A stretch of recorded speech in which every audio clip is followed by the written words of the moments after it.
DCM ಸ್ಥಾನದ ಮೇಲೆ ಈಶ್ವರ್ ಖಂಡ್ರೆ ಕಣ್ಣು ಇಟ್ಟಿದ್ದಾರಾ ಅಂತ ಪ್ರಶ್ನೆ. ಹೆಚ್ಚಿನ ಜವಾಬ್ದಾರಿ ಕೊಟ್ಟರೆ ನಿಭಾಯಿಸ್ತೀನಿ ಅಂತ ಅವರು ಮಾತನಾಡಿದ್ದಾರೆ. ಮಾಜಿ ಸಚಿವ ಈಶ್ವರ್ ಖಂಡ್ರೆ, ಎಲ್ಲ ಸಮುದಾಯಗಳಿಗೂ ಪ್ರಾತಿನಿಧ್ಯ ಸಿಗಬೇಕು, ನಮ್ಮ ಸಮುದಾಯದಿಂದ 34 ಮಂದಿ MLAಗಳಿದ್ದೀವಿ, ಹೆಚ್ಚಿನ ಅವಕಾಶ ಕೊಟ್ಟರೆ ನಾನು ನಿಭಾಯಿಸ್ತೀನಿ ಅಂತ ಕಳೆದ ಕ್ಯಾಬಿನೆಟ್ ಅರಣ್ಯ ಸಚಿವರು ಈ ಬಾರಿ ಅವರು ಅದಕ್ಕಿಂತ ಹೆಚ್ಚಿನದನ್ನು ನಿರೀಕ್ಷೆ ಮಾಡ್ತಾ ಇದ್ದಾರೆ. ಸಚಿವ ಈಶ್ವರ್ ಖಂಡ್ರೆ ಅವರು ನಮ್ಮ ಜೊತೆ ಇದ್ದಾರೆ, ನಾನು ಅವ್ರನ್ನೇ ಮಾತನಾಡಿಸ್ತಾ ಹೋಗ್ತೀನಿ. ಸರ್, ಈಗ ಆಲ್ರೆಡಿ ನೂತನ CM ಆಗಿ DK ಶಿವಕುಮಾರ್ ಅವರು ಪ್ರಮಾಣ ವಚನ ಸ್ವೀಕಾರ ಮಾಡೋದು ಫೈನಲ್ ಆಗಿದೆ. ಅದರ ಜೊತೆಗೆ CLP ಸಭೆ ಇದೆ. ಸಾಕಷ್ಟು ಜನ ಅವರ ಜೊತೆ ಯಾರೆಲ್ಲ ಸಚಿವ ಸಂಪುಟ ಸೇರಬೇಕು ಅಂತಿದ್ದಾರೆ ಅವರೆಲ್ಲ ದೆಹಲಿ ಮೆಟ್ಟಿಲೇರಿದ್ದಾರೆ. ನೀವು ಇಲ್ಲೇ ಇದ್ದೀರಾ, ನಿಮ್ಮ ಮನಸ್ಸಲ್ಲಿ ಏನಿದೆ? ನೋಡಿ, ಈಗಾಗಲೇ ನಾಳೆ ಇವತ್ತು ಶಾಸಕಾಂಗ ಪಕ್ಷದ ಸಭೆ ಕರೆಯಲಾಗಿದೆ. ಆ ಸಭೆಯಲ್ಲಿ ನಾವೆಲ್ಲ ಭಾಗವಹಿಸ್ತೇವೆ. ನನಗೆ ಎಲ್ಲರೂ ಶಾಸಕರೆಲ್ಲರೂ ಬೆಂಗಳೂರಿನಲ್ಲೇ ವಾಸ್ತವ್ಯ ಮಾಡಬೇಕು ಅನ್ನುವಂಥ ಒಂದು ಸೂಚನೆಯನ್ನು ಕೊಟ್ಟಿದ್ದರು. ಅದಕ್ಕಾಗಿ ನಾನು ಬೆಂಗಳೂರಿನಲ್ಲೇ ಇದ್ದೇನೆ ಮತ್ತು ಶಾಸಕಾಂಗದ ಸಭೆಯಲ್ಲಿ ಭಾಗವಹಿಸ್ತೇನೆ. ಅದೇ ರೀತಿಯಲ್ಲಿ ಈಗಾಗಲೇ ವರಿಷ್ಠರು ಚರ್ಚೆ ಮಾಡ್ತಾ ಇದ್ದಾರೆ. ಅಲ್ಲಿ ಏನು ನಾವು ತೀರ್ಮಾನ ಮಾಡ್ತಾರೆ ಅದಕ್ಕೆ ನಾವೆಲ್ಲರೂ ಬದ್ಧರಾಗಿದ್ದೇವೆ ಅನ್ನುವಂಥ ಮಾತನ್ನು ಹೇಳಲಿಕ್ಕೆ ಬಯಸ್ತೇನೆ. ಸರ್, ಇನ್ನು DCM ಸ್ಥಾನಕ್ಕೆ ನೀವು ಕೂಡ ಆಕಾಂಕ್ಷಿಗಳಾಗಿದ್ದೀರಾ. ನೀವು DCM ಆಗಬೇಕು ಅಂತ ಹೇಳಿ ಸಾಕಷ್ಟು ಜನ ಒತ್ತಾಯವನ್ನು ಮಾಡ್ತಾ ಇದ್ದಾರೆ. ನೋಡಿ, ಇವತ್ತು ರಾಜಕಾರಣದಲ್ಲಿ ಇವತ್ತು ನಾವೆಲ್ಲ ಒಂದು ಉನ್ನತ ಹುದ್ದೆಯಲ್ಲಿ ಇದ್ದುಕೊಂಡು ಒಳ್ಳೆಯ ರೀತಿಯಿಂದ ಆಡಳಿತ ಕೊಡಬೇಕು, ಸೇವೆ ಮಾಡಬೇಕು ಅನ್ನುವಂಥದ್ದು ಎಲ್ಲರ ಒಂದು ಆಸೆ ಆಕಾಂಕ್ಷೆಗಳು ಇರ್ತವೆ. ವರಿಷ್ಠರು ತೀರ್ಮಾನ ಮಾಡ್ತಾರೆ. ನಾನು ಅರಣ್ಯ ಸಚಿವನಾಗಿ ಅತ್ಯುತ್ತಮವಾಗಿ ಸೇವೆ ಮಾಡಿದ್ದೇನೆ.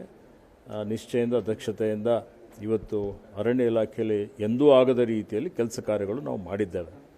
ಇವತ್ತು ಏನು ಒತ್ತುವರಿ ತೆರವು ಮಾಡುವಂಥದ್ದು ಇರ್ಬೋದು, ಮಾನವ ಪ್ರಾಣಿ ಸಂಘರ್ಷದ ವಿಷಯ ಇರ್ಬೋದು, ಹೊಸ SOPಗಳನ್ನು ಇವತ್ತು ರಚನೆ ಮಾಡಿ ಅದನ್ನು ಅನುಷ್ಠಾನ ಮಾಡುವಂಥ ಕೆಲಸ ಆಗಿರ್ಬೋದು. ಇವತ್ತು ಬೆಂಗಳೂರಿನಲ್ಲಿ ದೊಡ್ಡ ಮಟ್ಟದಲ್ಲಿ ಒಂದು ಅತ್ಯುತ್ತಮವಾದಂಥ ಬೃಹತ್ ಉದ್ಯಾನವನ್ನು ನಿರ್ಮಾಣ ಮಾಡುವಂಥ ಒಂದು ತೀರ್ಮಾನ ಮಾಡಿದಂಥದ್ದು ಇರ್ಬೋದು. ಹೀಗೆ ಹಲವಾರು ಕಾರ್ಯಕ್ರಮಗಳನ್ನು ಹಲವಾರು ಇವತ್ತು ಕೆಲಸ ಕಾರ್ಯಗಳನ್ನು ಅರಣ್ಯ ಇಲಾಖೆಯಲ್ಲಿ ನಾವು ಮಾಡಿದ್ದೇವೆ. ಹೀಗಾಗಿ ಇವತ್ತು ಸರ್ಕಾರ ಅಂದರೆ ನಮ್ಮ ಪಕ್ಷ ನನಗೆ ಇನ್ನೂ ಹೆಚ್ಚಿನ ಜವಾಬ್ದಾರಿ ಕೊಟ್ಟರು ಅದನ್ನು ನಿಭಾಯಿಸ್ತಾನೆ ಮಾಡ್ತೇನೆ ಅನ್ನುವಂಥ ಒಂದು ಭರವಸೆ ಇದೆ. ಸರ್, ಈಗ DCM 3-4 ಜನ ಆಗ್ತಾರೆ ಅನ್ನುವಂಥ ಚರ್ಚೆ ನಡೀತಾ ಇದೆ. ಲಿಂಗಾಯತರಲ್ಲಿ ನೀವು ಕೂಡ ಆಕಾಂಕ್ಷಿ ಇದ್ದೀರಾ, ಅದರ ಜೊತೆಗೆ MB ಪಾಟೀಲ್ ಅವರ ಹೆಸರು ಕೂಡ ಕೇಳಿ ಬರ್ತಾ ಇದೆ. ನೋಡಿ, ಮಂತ್ರಿ ಇರ್ಬೋದು ಅಥವಾ ಈಗೊಂದು ಅಪ್ಡೇಟ್ ಸಿಗ್ತಾ ಇದೆ. ಇವತ್ತು ಬೆಳಗ್ಗೆ 10:30ಕ್ಕೆ ರಾಜ್ಯಪಾಲರನ್ನ DK ಶಿವಕುಮಾರ್ ಭೇಟಿ ಆಗ್ತಾರೆ. ಬೆಳಗ್ಗೆ 10:30ಕ್ಕೆ ಲೋಕಭವನಕ್ಕೆ ತೆರಳುತ್ತಾರೆ DK ಶಿವಕುಮಾರ್. CM ರಾಜೀನಾಮೆಯ ಸಂದರ್ಭದಲ್ಲಿ ಇಂದೋರಲ್ಲಿದ್ದರು ರಾಜ್ಯಪಾಲರು. ಅವರ ಅನುಪಸ್ಥಿತಿಯಲ್ಲಿ ರಾಜೀನಾಮೆಯನ್ನು ಕಾರ್ಯದರ್ಶಿ ಕೊಟ್ಟರು ಸಿದ್ದರಾಮಯ್ಯ. ಇವತ್ತು ಸೌಜನ್ಯಯುತ ಭೇಟಿಗೆ ತೆರಳುತ್ತಾರೆ DKಶಿ ಅಂತ ಇದು ಈಗ ಸಿಗ್ತಾ ಇರುವಂತ ಮಾಹಿತಿ. 10:30ಕ್ಕೆ ಲೋಕಭವನಕ್ಕೆ DK ಶಿವಕುಮಾರ್ ತೆರಳುತ್ತಾರೆ.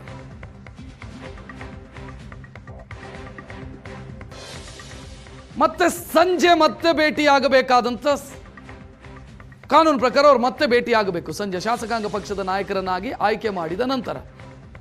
ಅದಕ್ಕೂ ಮುಂಚೆ 10:30ಕ್ಕೆ ಅವರು ಲೋಕಭವನಕ್ಕೆ ಭೇಟಿ ಹೋಗ್ತಿದ್ದಾರೆ ಅನ್ನುವಂಥ ಮಾಹಿತಿ ಸಿಗ್ತಾ ಇದೆ. ಸೌಜನ್ಯಯುತ ಭೇಟಿ ಇದು. ರಾಜ್ಯಪಾಲರನ್ನ ಭೇಟಿ ಆಗ್ತಾರೆ DK ಶಿವಕುಮಾರ್ ಅನ್ನೋ ಮಾಹಿತಿ.